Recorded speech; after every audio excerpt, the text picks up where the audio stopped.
ॐ अज्ञानतिमिरान्धस्य ज्ञानञ्जनशलाकया चक्षुरुन्मीलितं येन तस्मै श्रीगुरुवे नमः।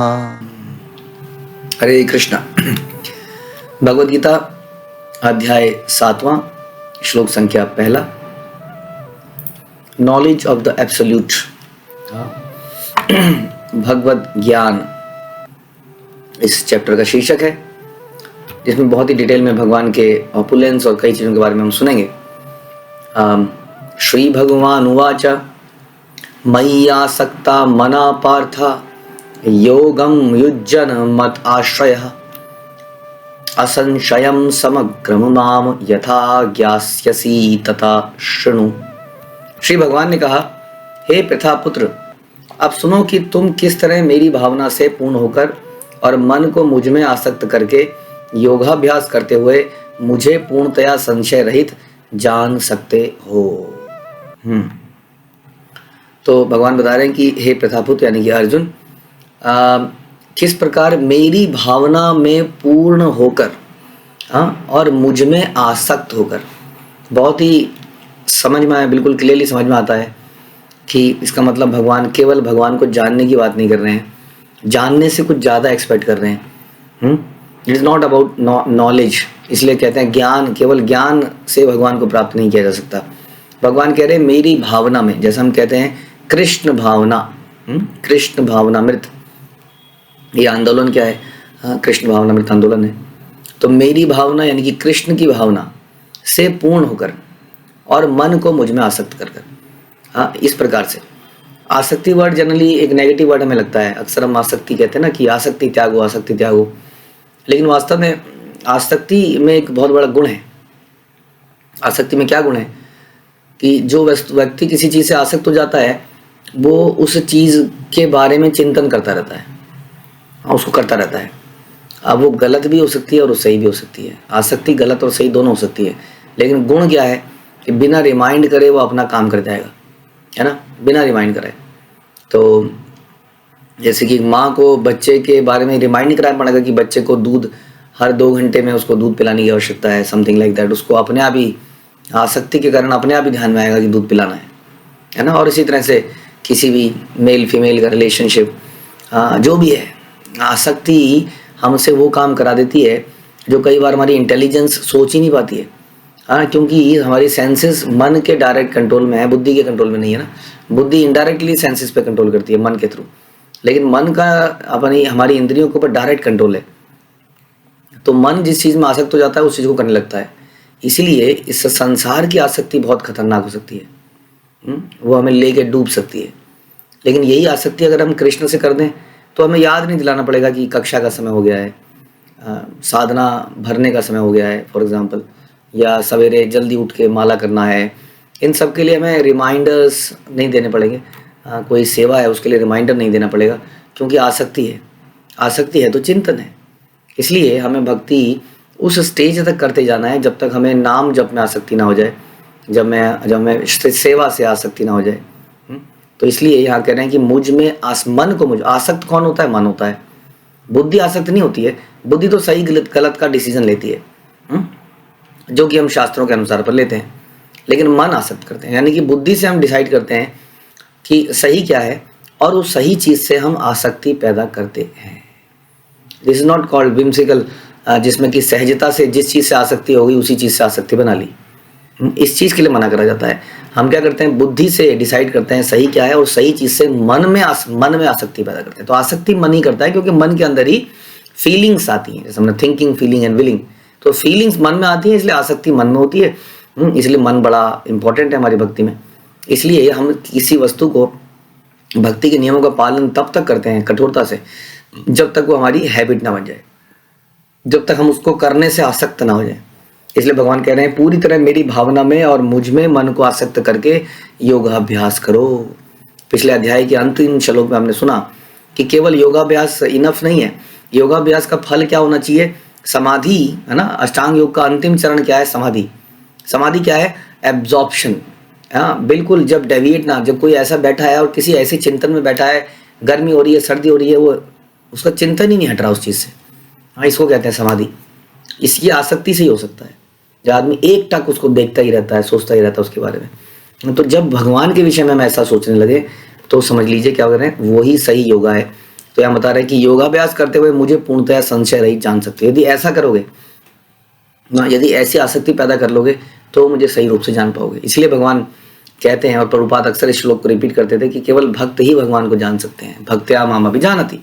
इसलिए हमें भक्त की ही गीता पढ़नी चाहिए, है ना। जैसे कई बार लोग कहते हैं आपकी गीता तो केवल कृष्ण भक्ति के बारे में बताती है, तो कृष्ण ने बोला है उसमें वही तो बताइए, लेकिन बाकी लोगों को क्योंकि कृष्ण में आसक्ति नहीं है, कृष्ण के भक्त नहीं है, इसलिए वो कृष्ण की डायरेक्ट कई भी बात को भी इनडायरेक्ट तरीके से समझाते हैं। जहां पर कृष्ण कहता है कि ये सब मैं ही हूँ, मेरे से ही सब कुछ निकला है, तो वो इनडायरेक्टली बोलते हैं ये कृष्ण नहीं कह रहे हैं, ये तो वो अव्यक्त आत्मा कह रही है, वो परमात्मा कह रहा है, वो शक्ति कह रही है। जबकि कृष्ण कह रहे हैं मैं हूँ, देखो ये देखो विराट रूप मैंने निकाला, ये देखो विराट रूप खत्म हो गया, देखो तुम्हारे सामने फिर खड़ा हो गया। बहुत ही क्लियरली बता रहे हैं। लेकिन क्योंकि भक्त नहीं है, तो जब व्यक्ति भक्त नहीं होता है, किसी से प्रेम नहीं होता है, तो उसकी बड़ी बड़ी अचीवमेंट को भी हम छोटा करने की कोशिश करते हैं, होता है कि नहीं। जैसे किसी से आपको एनवी है और उसकी कोई तारीफ कर दे तो आप बोलेंगे ठीक है क्या हो गया फिर, हाँ हम भी तो करते हैं, हम नहीं करते क्या, वही करती है क्या, वही करती है क्या सेवा, हम भी तो करते हैं। उसको बचपन से माहौल ही ऐसा मिला हुआ है, हमें कहाँ मिला।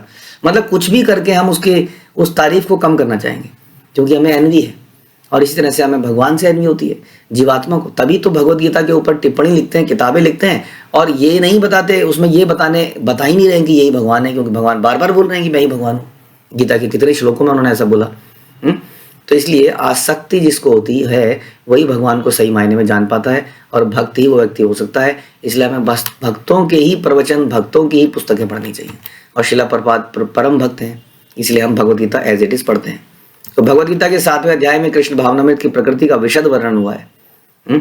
कृष्ण समस्त ऐश्वर्यों से पूर्ण है और वे इन्हें किस तरह प्रकट करते हैं, इसका वर्णन इसमें हम सुनेंगे। और इसमें और भी हम सुनेंगे इस अध्याय में कि कौन से 4 प्रकार के लोग हैं जो भगवान के पास आते हैं भक्ति करने, और कौन से 4 प्रकार के लोग हैं जो भक्ति में कभी नहीं आते। तो कहीं हम दूसरे 4 वालों में ना आ जाए। हाँ, प्रथम 6 अध्यायों में जीवात्मा को अभौतिक आत्मा के रूप में वर्णित किया गया। जीवात्मा को अभौतिक आत्मा मतलब जीवात्मा मैटीरियल नहीं है, स्पिरिचुअल है, लेकिन इस संसार में फंस गया है। तो ये हमने पहले 6 अध्यायों में सुना। हाँ, जो विभिन्न प्रकार के योगों द्वारा आत्म साक्षात्कार को प्राप्त हो सकता है। 6ठे अध्याय के अंत में स्पष्ट कहा गया कि मन को कृष्ण पर एकाग्र करना है। दूसरे शब्दों में कृष्ण भावनामृत ही सर्वोच्च योग है। 6ठे अध्याय के अंत तक आने में हमने समझ लिया। और मन को कृष्ण पर एकाग्र करने से मनुष्य परम सत्य को पूरी तरह से जान पाता है, अन्यथा नहीं जान पाएगा। हाँ, निर्विशेष ब्रह्म ज्योति, परमात्मा, ये सारी अनुभूतियां जो हैं, ये एक्सपीरियंसेस जो है, ये नॉलेज जो है, ये परफेक्ट नॉलेज नहीं है, कंप्लीट नॉलेज नहीं है, ये पार्शियल नॉलेज है। और लोग इसी नॉलेज से खुश हैं। कण कण में परमात्मा से खुश हैं, वो ब्रह्म ज्योति से खुश हैं, लेकिन उसके पीछे के व्यक्ति के बारे में जान नहीं पा रहे हैं, या जान रहे हैं तो सोच रहे हैं कि व्यक्ति कैसे हो सकता है, क्या भगवान भी कोई व्यक्ति हैं, हमारे जैसे कैसे हो सकते हैं। ये गलती करके वो इस ज्ञान को आगे नहीं ले जा रहे। कृष्ण ही पूर्ण तथा वैज्ञानिक ज्ञान है, और कृष्ण भावनामृत में ही मनुष्य को सारी अनुभूति होती है। पूर्ण कृष्ण भावनामृत में मनुष्य जान पाता है कि कृष्ण ही निसंदेह परम ज्ञान है। हाँ, कृष्ण को जान लिया तो बाकी की चीजें अपने आप जान ली। हाँ, आपने ब्रह्म ज्योति भी जान ली, आपने परमात्मा को भी जान लिया। कृष्ण को जानने से आपने सब कुछ जान लिया। और कृष्ण को जानने के लिए हमें नवधा भक्ति करनी चाहिए। नवधा भक्ति 9 प्रकार की भक्ति, जिसमें कि सबसे अग्रणी क्या है, श्रवणम, यानी कि सुनना, भगवान के विषय में भक्तों से सुनना। जब भगवान के विषय में भक्तों से सुनते हैं तो ये आसक्ति धीरे धीरे जागृत होने लगती है। तो अतः मनुष्य को या तो साक्षात कृष्ण से सुनना चाहिए, कृष्ण के भक्त से सुनना चाहिए, सीखना चाहिए।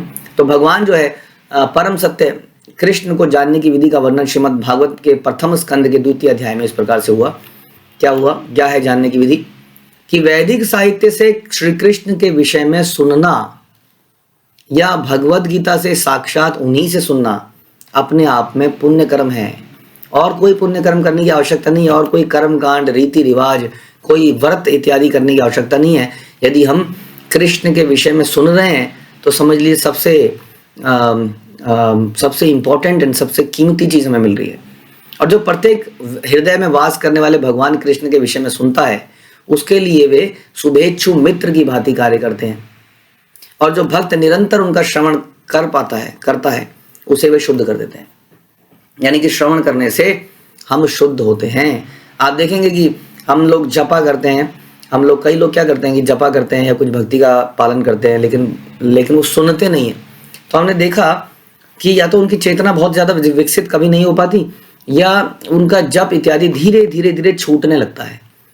तो श्रवण इतना इंपॉर्टेंट है, श्रवण से ही हमें प्रेरणा मिलती है। भगवान ब्रह्मा जी को भी सबसे पहले श्रवण कराते हैं, है ना। ब्रह्मा जी को उन्होंने सबसे पहले 2 शब्द श्रवण कराए, क्या? तपः, कि आप तप कीजिए। और जब उन्होंने तप शुरू किया तो उनके हृदय में उन्होंने ज्ञान प्रसारित किया। इस प्रकार भक्त अपने सुप्त दिव्य ज्ञान को फिर से प्राप्त कर पाता है। हाँ, सुप्त दिव्य ज्ञान क्यों बता रहे हैं? क्योंकि ये ज्ञान हमारे अंदर पहले से था, क्योंकि आत्मा क्या है? सच्चिदानंद है, it's full of knowledge also. सारा ज्ञान आत्मा के पास है, लेकिन वो अपने उस ज्ञान को भूल गया है। लेकिन जैसे वो श्रवण शुरू करता है तो धीरे धीरे वो चेतना फिर से जागृत होती है, और जो वह भागवत तथा भक्तों के विषय में, कृष्ण के विषय में सुनता है, क्यों तो भक्ति में स्थिर होता जाता है। भक्ति के विकसित होने पर वह रजो और तमोगुण से मुक्त हो जाता है, और इस प्रकार भौतिक काम और लोभ कम हो जाते हैं। जैसे कि हम लोग सब एक्सपीरियंस करते हैं कि सुनने से हमारी कई सारी बुरी आदतें समाप्त हो गई, केवल सुनने से। संसार में लोग कितनी दवाइयाँ खाते हैं, कितने इंजेक्शन लगाते हैं, कितने साइकेट्रिस्ट के पास जाते हैं, हाँ, लेकिन यहाँ पर केवल इनडायरेक्टली बैठे हुए, जबकि कोई व्यक्ति किसी इंडिया के किसी कोने में, वर्ल्ड के किसी कोने में लेक्चर सुन रहा है, और इतनी दूर से उसके ऊपर इतना प्रभाव पड़ रहा है, जो कि एक साइकेट्रिस्ट सामने आंखों में आंखें डाल के तब भी नहीं कर पाता। जब ये कलमश दूर हो जाते हैं तो भक्त सतोगुण में स्थिर हो जाता है, भक्ति के द्वारा स्फूर्ति प्राप्त करता है, और भगवत तत्व को पूरी तरह जान पाता है। तो भक्ति योग जो है भौतिक मोह की कठिन ग्रंथि को भेदता है। इट इज़ नॉट पॉसिबल भक्ति योग के अलावा। देखिए क्या होता है कि जब हम ज्ञान योग में बढ़ते हैं, अष्टांग योग करते हैं, तो हमें कुछ उपलब्धि होती है, लेकिन ये हमारी जो ग्रंथि यानी कि जो अटैचमेंट है हमारी संसार से, वो कट नहीं पाती है, इसलिए हम दुखी रहते हैं। हमारे दुखों का मुख्य कारण है संसार से आसक्ति। हाँ, क्यों नहीं कटती है? क्योंकि इन बाकी प्रोसेस में वो दिव्य आनंद नहीं मिलता है। भक्ति में वो दिव्य आनंद मिलता है, इसलिए स्वतः ही व्यक्ति छोड़ देता है। जैसे हमने सुना आसक्ति, शुरू में मन की आसक्ति, भगवान ने कहा मुझ में आसक्ति पैदा करो। जब आसक्ति अगर भगवान में हो जाएगी तो बताइए बाकी चीजें अपने आप ही छूट जाएंगी कि नहीं? क्योंकि ये तो आसक्ति ही हो गई। जैसे कोई व्यक्ति है गलत संगत में पड़ जाता है, किसी दूसरी स्त्री पर आसक्ति बना लेता है और अपनी पत्नी छोड़ देता है, जैसे कि अजामिल। तो उसने, अजामिल ने एक वैश्या पे आसक्ति करी और अपनी पत्नी को छोड़ दिया। उसी तरह से जब हमारी आसक्ति स्पिरिचुअल जगत के प्रोसेस पे, भक्ति पे, भगवान पे, भक्तों पे होती है सही रूप से, तो फिर ये हृदय ग्रंथि भौतिक जगत की कट जाती है, अपने आप ही कट जाती है। इसको काटने के लिए बहुत ज़्यादा प्रयास नहीं करना पड़ता। अतः श्री कृष्ण से या कृष्ण भावना भावित भक्तों के मुखों से सुनकर ही कृष्ण तत्व को जाना सकता है, और भगवान से आसक्ति पैदा की जा सकती है, जो कि हमारे जीवन का चरम लक्ष्य है। कृष्ण से प्रेम, आसक्ति, भाव, प्रेम, आसक्ति के, और ये आसक्ति आगे बढ़ती है, भाव में कन्वर्ट होती है, प्रेम बनता है। तो ये स्वाभाविक भक्ति को पैदा करता है, और इसके कारण क्या होता है कि हमारे संसार की आसक्तियाँ कम होती हैं, जिससे हम संसार में जीते हुए भी, अपनी सारी ड्यूटीज पूरे करते हुए भी दुखी नहीं होते हैं, क्योंकि हमारी आसक्ति कहीं और है।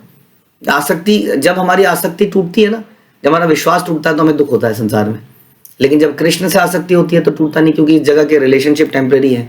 यहाँ के रिलेशनशिप काम, क्रोध से, अटैचमेंट से इन्फ्लुएंस्ड है। तो ये हमें समझना पड़ेगा, इस तरह का भाव हमें पैदा करना पड़ेगा, जो कि भक्ति योग से ही संभव है। हरे कृष्णा। श्रील प्रभुपाद की जय। भगवद गीता की जय।